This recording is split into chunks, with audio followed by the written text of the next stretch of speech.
j'imagine que vous êtes touché par la plupart des enseignements qui sont traduits, mais est-ce qu'il y en a un qui vous a inspiré plus qu'un autre?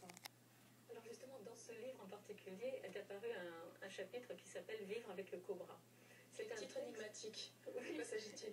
Alors, c'est un texte que j'ai connu il y a très longtemps en anglais, et dès que je l'ai rencontré, je l'ai traduit en français pour tous mes amis, toute ma famille, parce que je l'ai trouvé tellement saisissant. Alors justement, cette image du cobra. Alors Ajahn Chah avait cette particularité d'être capable de trouver des images qui allaient frapper l'interlocuteur.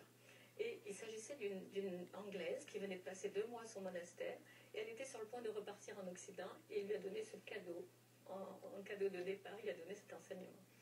Donc il a choisi cette image du cobra parce que dans les monastères de forêt en Thaïlande, il y a beaucoup de serpents, il en avait probablement rencontré, et probablement qu'elle en avait eu peur.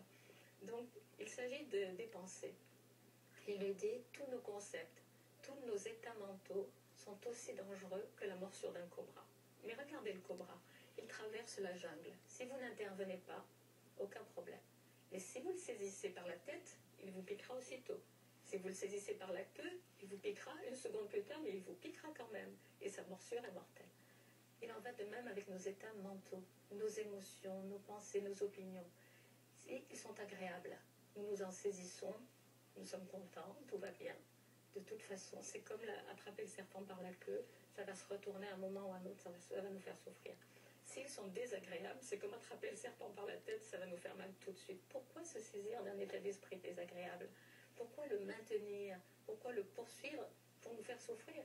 Lâchez, laissez-les passer exactement comme vous laissez passer le cobra dans la nature. Je trouve cet enseignement une espèce de condensé de l'enseignement sur l'impermanence qu'il donne aux moines, l'enseignement sur le lâcher-prise des émotions, des sensations. Vraiment, tout y est. Et c'est adressé à une femme, à une laïque, à une occidentale. Je trouve que c'est un grand cadeau que nous avons eu là. Très bien. Écoutez, je vous remercie infiniment, Jeanne Chut, d'avoir été avec nous aujourd'hui. Avec plaisir. Et si vous souhaitez